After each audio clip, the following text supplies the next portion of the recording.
هلو، ازيكم؟ معي فانيلاس. يا رب تكونوا كلكم بخير. انا طالعه في الفيديو ده علشان اتكلم عن فايدة الهرمونات في الجسم. انا لقيت فيه اعتقاد خاطئ من ناس كتيرة انه الهرمونات فايدتها في ان احنا نظبط فترة الطمس، ويعني ما ريليتد بالطمس والاعراض اللي بتجيلنا اثناء فتره الطمس وانتظامه ولا لا، ومواعيد الطمس او ما بعد الطمس والمشاكل اللي بتحصل في الجسم. سواء بقى كالسيوم ما بيبقاش فيه امتصاصه كويس ولا لا، او قدرتنا كستات ان احنا يكون عندنا خصوبة ونجيب اطفال ونحافظ على صحة الجنين في الجسم ولا لا. actually كل ده فعلا تأثير الهرمونات على الجسم، ولكن الهرمونات ليها تأثير أكتر من كده، far away عن بس الحاجات. عشان كده احنا بنهتم ان نظبط الهرمونات في الجسم. الهرمونات ليها تأثير مباشر على كل أعضاء الجسم، ليها تأثير مباشر على أنسجة الجسم بالكامل، على الأداء الوظيفي لكل عضو من أعضاء الجسم. طبعا ليها تأثير مباشر على المعدة وعلى امتصاص الأكل وعلى التمثيل الغذائي وعلى الحرق. عشان كده ما بنقول بنعمل دايت فإحنا بنقول بنظبط 4 هرمونات أساسية هي اللي بتتحكم إحنا بنخس وبنتخن ولا لأ. ليها تأثير مباشر على الأداء الوظيفي للمخ كمان. فعشان كده تظبيط هرمونات it's a must، it's حاجة مهمة جدا لصحة كل بنت ولصحة كل ست. اتكلمنا قبل كده وقلنا ان في جسم كل بنت وست في 6 هرمونات اساسية، وفي 2 كمان ليهم تأثير بس مش مباشر، هنتكلم عليهم بعد كده علشان يعني ما تهنجوش مني. خلينا النهاردة نتكلم عن أكثر شيوعا هرمون وهو الأستروجين. كلنا عارفين الأستروجين مهم ازاي وتظبيطه في الجسم مهم ازاي، بس انتوا عارفين ان احنا عندنا اكتر من 15 نوع من الاستروجين جوه جسمنا، اكتر من 15 kind of estrogen جوه جسمنا. بس اللي بيهمني وبشتغل عليه هو 3 نوع بس، 3 انواع بس، الاسترودايل والاسترونول والاسترون. هما دول ال3 اللي بيهموني وبشتغل عليهم.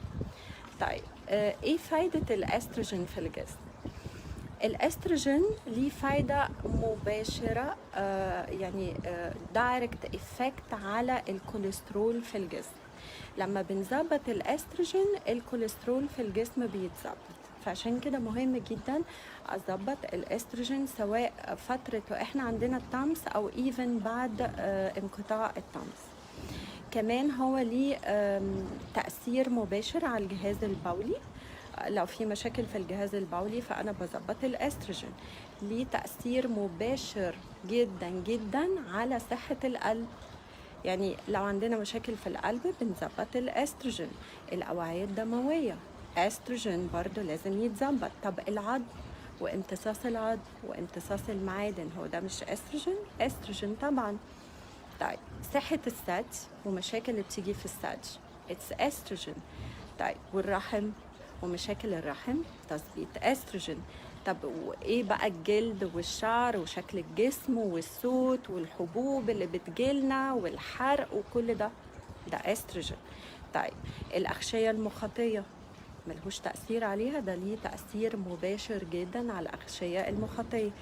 طيب والعضلات، يعني الماس ماسل اللي في جسمنا ازاي نحافظ عليه؟ بان احنا نظبط الاستروجين في الجسم. طب عضلات الحوض والفانكشننج بتاعت عضلات الحوض ده استروجين. طيب والمخ ووظائف المخ ده مينلي استروجين. تظبيط الاستروجين في الجسم far away عن قصة الطمس وانقطاعه وان احنا يكون عندنا fertility far away، وليه تأثير على كل اعضاء الجسم، عشان كده احنا بنهتم بيه. طب ازاي بنظبط الاستروجين؟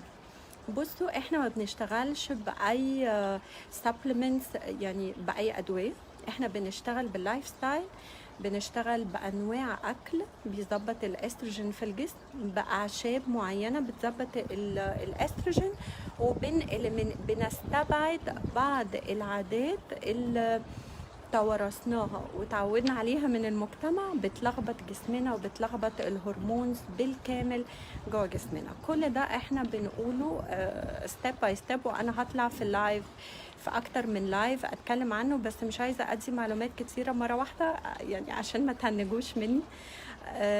هنقول ايه اللي بيأثر على الاستروجين، وازاي نحس بخلل الاستروجين، وازاي نظبطه بالناتشرال واي فار اواي عن اي سبلمنت واي ميديكيشن، اي حاجات بتتباع في السوق، لانه انا بخاف من السايد افكتس. وازاي نكون اول فيزيشن، انت تكون لنفسك اول طبيب تحسي بان جواكي خلل، بان جواكي حاجه مش مظبوطه انت محتاجه تشتغلي عليها وتظبطيها.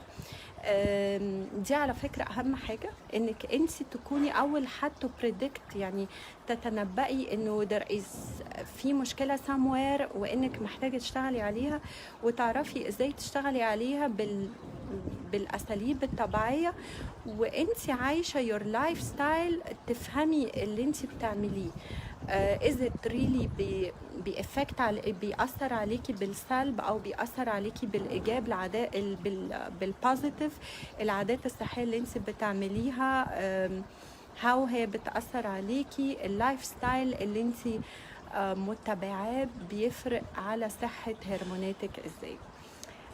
احنا كستات اهم حاجه في جسمنا ان يكون عندنا هرمونز متظبطه في بالانس، علشان كل اعضاء جسمنا بالتالي تتظبط. احنا اهم حاجه عندنا بسايد ان احنا نجيب ولاد ونبقى الطمس مظبوط وكل الحاجات اللي بنتكلم عليها دي، ان احنا نعيش بصحه ويبقى عندنا سيلف كونفيدنس ونحس بالبالانس جوانا. على فكره قله السيلف كونفيدنس هي بيبقى في خلل في هرمون معين، برضو البنات اللي بتكون فيري شاي ومش قادره تو اكسبرس نفسها، ما بتقدرش تطلع تعمل برزنتيشن او فدي بيبقى في لاك في هرمون معين، برضو بنشتغل عليه.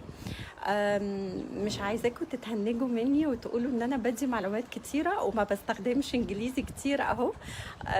فكل شويه هطلع هتكلم عن هرمون وعن فوائده في الجسم ايه، وازاي نقدر نشتغل عليه بالناتشرال واي. وطبعا في برنامج فانيلا احنا بنشتغل على الست هرمونات دول وبنظبطهم، وبنعلم كل فانيلاية، كل بنت وكل ست ازاي هي تقدر تظبطهم وتبريدكت، تتنبأ لو في اي خلل في اي هرمون منهم، تتنبأ المشكلة فين وتشتغل عليه بنفسها.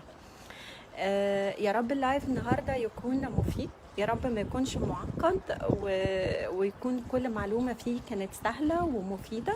ولو ليكوا اي كومنتس اي استفسارات ابعتوها لنا على البيج وهنرد عليكم. يلا باي باي my vanillas, و have a lovely sweet day for you all. باي باي.